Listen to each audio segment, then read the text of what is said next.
I'm sitting here with Dylan Klumph, and we are at the SweetBeau Ranch, and just kind of on day 3 of the equine facilitated healing kind of workshop. So Dylan, if you could just kind of give us the regular, maybe the short version, MVP, Huddle kind of intro on you, and then tell us just a little bit about how you got hooked up with MVP. My name is Dylan Klumph. I played football. I was at Cal, Arizona, and then 2 years as an NFL free agent with the Panthers, 49ers, and 1 time with the Jets. And so, yeah. Well, how did you then, after your NFL career, how did you get hooked up with MVP then? So it's kind of funny. I went to a Operation Jump 22, which is a vet organization that tackles vet suicide. And they use skydiving as a way of doing that. And so they say they jump for the 22. And so I was there, and I saw Nate Boyer, and I knew Nate through the grapevines of just him going to Texas and me going to Cal, then also him being a specialist, to which I was also, and he was a long snapper, I was a punter. Right. And just knowing his story. So I walked up to him, and I was like, hey, Nate, like, what's going on? And this is Dylan. Talked a little bit, and I made fun of him for going to Texas because we beat him twice, 2 years in a row. And so he was like that. And then we started talking, and long story short, he's like, come check out MVP, man. I'm like, what's that? And so he brought me to one of the meetings on Wednesday, and I was kind of nervous at first, just because there's a lot of vets there, and but also a lot of professionals and whatnot. But they welcomed me with open arms, and it was just like I've been there since day one.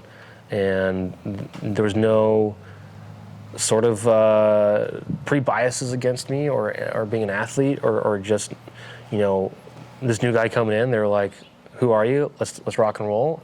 And being encouraged out there, especially in the workout, and just really being welcomed into the family of the MVP family right off the bat.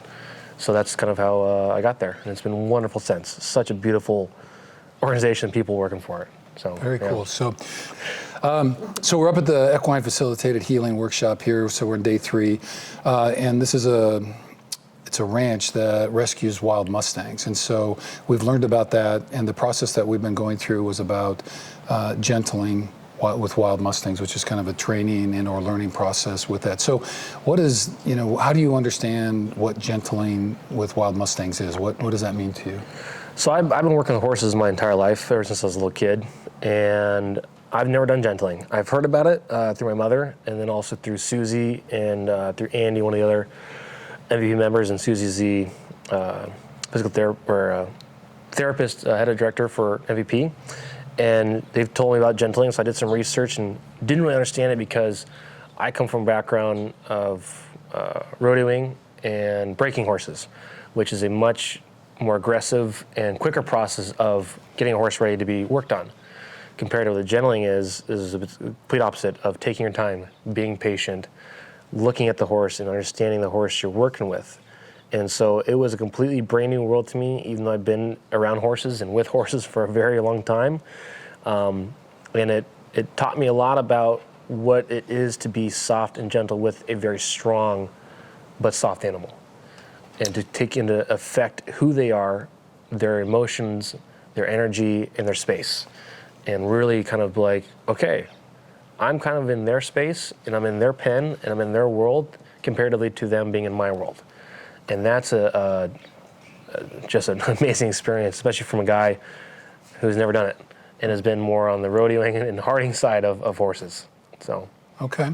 And then what did that experience with the horse, because we've had several opportunities to be in a round pen with wild mustangs and actually try to practice that gentling process. So, and you mentioned some of the lessons you've learned about the horses. Then what might you take from that into your own life, and what has some of that work taught you about yourself, this gentling process? Good one. So I've never gone into a horse pen or a ring without it being haltered and have a lead line. And so walking into a pen or a ring or an arena and have no control over the horse that I'm working with, especially a wild one, is anxiety driven and very humbling, because I have to trust this animal that I know nothing about, and he knows nothing about me, to be safe with me, and for him to then trust me to be safe with him. And that it told me to let my guard down, because I'd enter into with anxiety and the thought of, I need to be in control, rather than it becomes a conversation of like, what are you comfortable with? Okay, I'm going to come in a little closer. All right, that's too much for you. I'm going to release pressure. Okay, now you've responded back to me and you've given me more space and you've respected my space now, so I'm going to come back.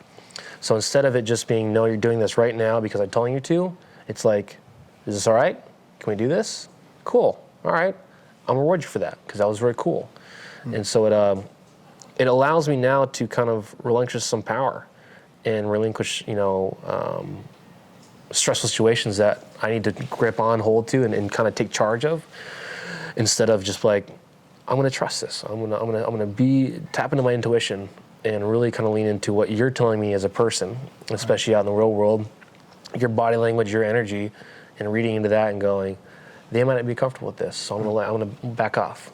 Or they're kind of leaning into this more, so I'm going to go with it. Yeah. And so that's what this has really taught me. It's turned my entire horse world on its head for the better, absolutely for the better. And let me just kind of, in that modality, because, you're a big, strong, dude, and it just, like, are you learning in a way to redefine what it means to have power and how to use power, and what does it mean to be strong in that kind of sense? Because, strength can take a lot of different avenues, and so by relinquishing some of that control, how are you balancing that with kind of this notion of strength and power, especially with kind of the modern masculinity that we're often taught about? It's interesting, because I work in the entertainment industry, and that is a very hostile and aggressive world. And so I've been taught ever since I was a kid in just this industry is that I need to walk into a room or on set or in a meeting and be that guy, the strongest guy, the biggest threat, the biggest thing that no one's gonna mess with me.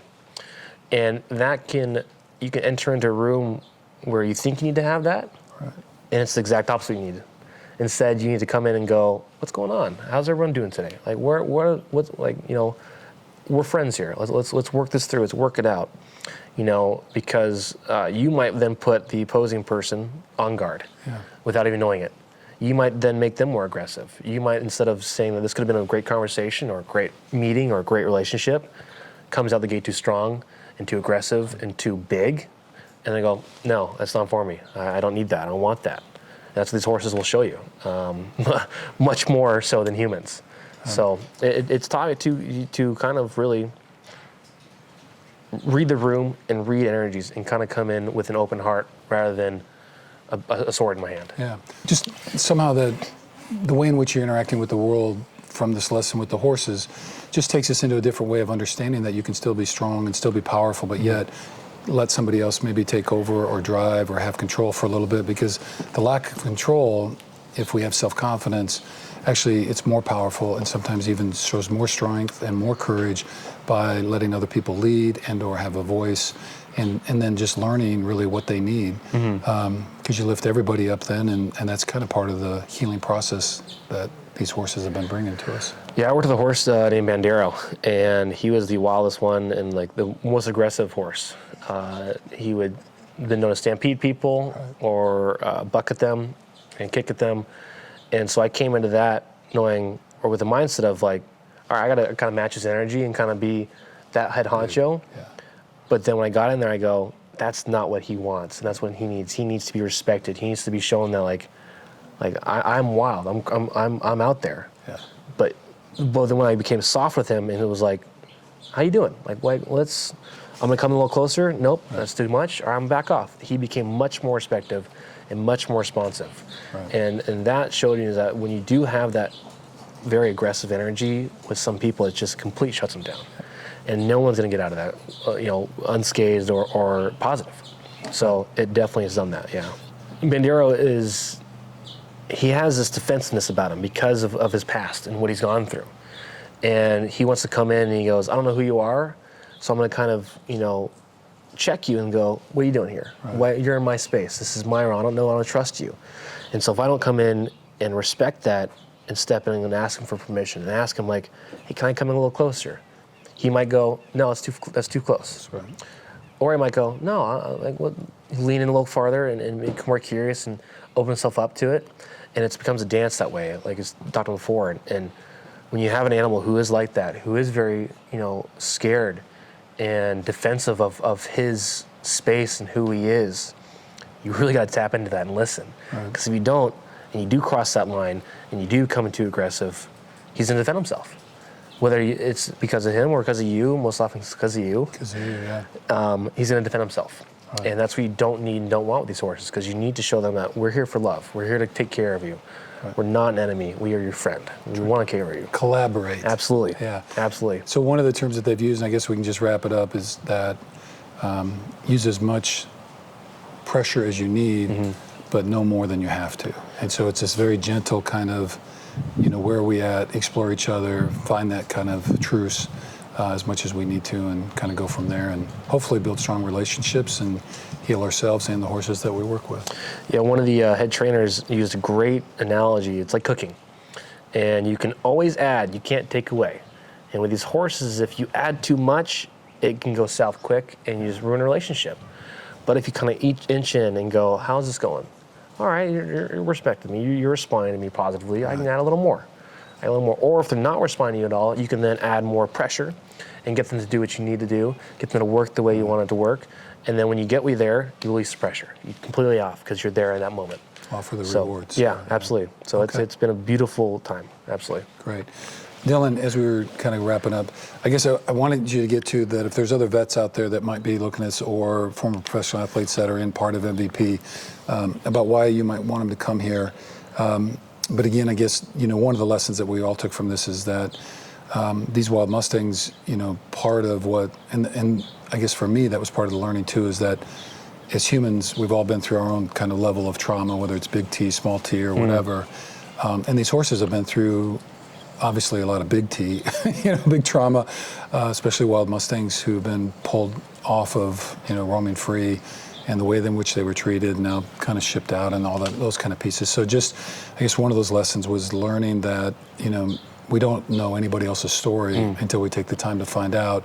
And maybe sometimes people respond in a certain way, just like animals, because of that background and the way they've been conditioned and some of the triggers they may still have.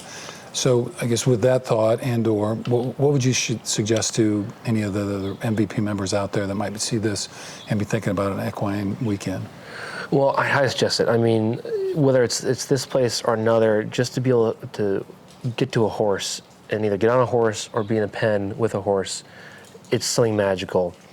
What SweetBeau is doing with these mustangs is they're facilitating a relationship that no other place really can or is doing. And it's allowing yourself to be exposed emotionally and energy-wise, but also the horse as well. And that's not an experience that's found really anywhere. And especially as professional as they've done here, and protective as they've done here, and safe as they've done here, I would come back in a heartbeat. If you are a vet, especially a person who has had trauma or a tough life, or just someone you don't understand, like you don't fit in somewhere, is when you speak to a horse and you work with a horse, they say things to you and they touch on things that no other human can do. And especially with the wild Mustang, it's just a whole nother level and a whole nother ball game. So, hey bud. When working with horses, especially the size of these horses and how wild they are, you really need to expose yourself. And the world we have in today, big men, especially football players like myself, they're taught to internalize that pain, internalize that struggle, internalize that exposure of weakness and emotion. But when you do open yourself up to it and you do expose yourself to it, it opens up a world of healing that I don't think anything else can. And it does help when you have a giant animal in front of you that is also exposing itself to you and showing itself like, hey, I'm vulnerable as well. So take care of me and I'll take care of you. So Here we go. yeah. Yeah.